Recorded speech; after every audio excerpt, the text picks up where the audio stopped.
Hello everyone, it's George from Ireland, so welcome back to my channel once more. I'm commenting on the election result in South Africa. Well, it was widely seen that the ANC was going to lose its majority, but in fact the defeat was even more decisive than I had foreseen, than most people had forecast. So the African National Congress, founded way back in I think 1910, to campaign for the rights of the black majority in South Africa. The South African government for decades of meetings with them was an exclusively white government. In 1962, the ANC began using force to try and achieve racial equity through the armed wing Umkhonto we. Anyway, Nelson Mandela was their leader, in prison for many years. And in 1994, South Africa got democracy, that every adult got a vote with equal value, regardless of race, and the ANC won decisively. And Nelson Mandela was the first president under that system. Then Thabo Mbeki. Then it was Jacob Zuma. And then I can't remember who it was before Cyril Ramaphosa.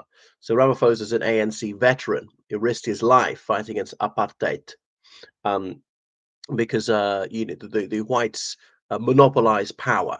But anyway, there were no racial exclusivities allowed anymore. So the ANC's been in office for an awfully long time, and I think it's Mandela. When I read his autobiography, Long Walk of Freedom, he said that the expectations were stratospherically high, impossible to fulfill in 1994.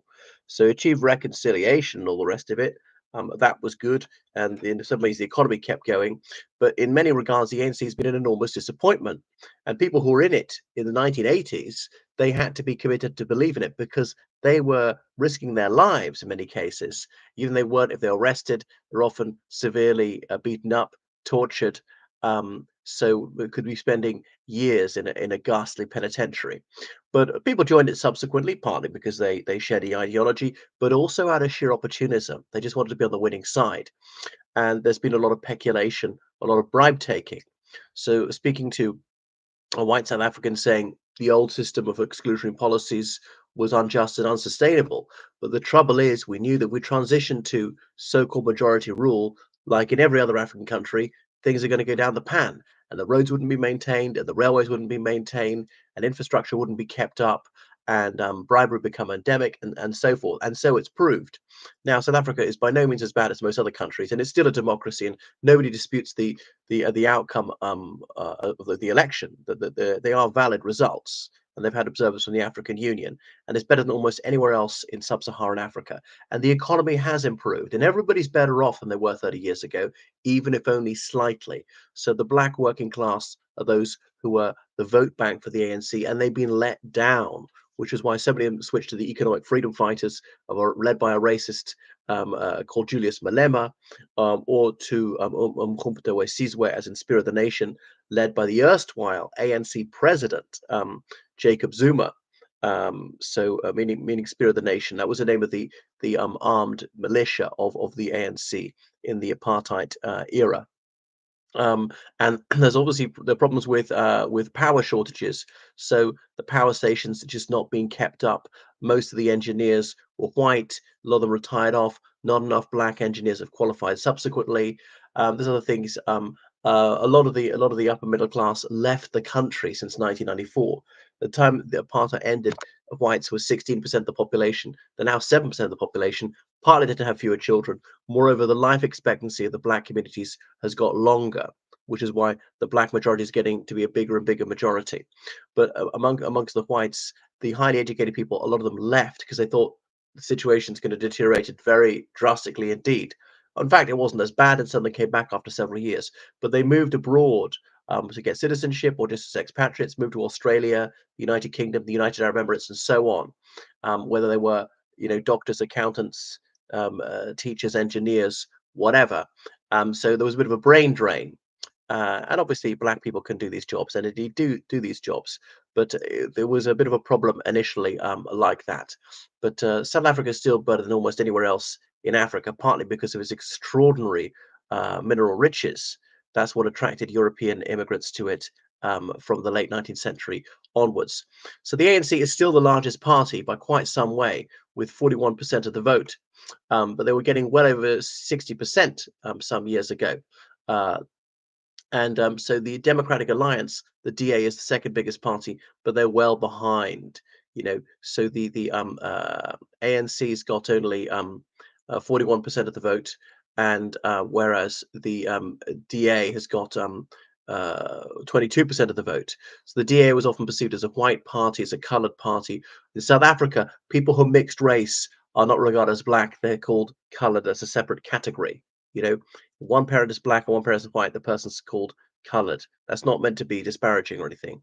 If the person's three quarters black and a quarter white, again, the person's called colored. And they're a significant community, but they're often descended from Khoisan people rather than Bantu people, because the Dutch immigrants after 1652, they were overwhelmingly male. They often intermarried with indigenous women, and the progeny of such marriages or relationships were known as colored people speaking Afrikaans, that language that evolved from Dutch and so on. And so they're a distinct community, but often proud of having some Afrikaner heritage, perceived as white adjacent by some. So a lot of them vote for the ANC. They're often found in the Western Cape province. And Jacob Zuma is a Zulu, and in his home province of KwaZulu Natal, his party Umkhonto we Sizwe did very, very well.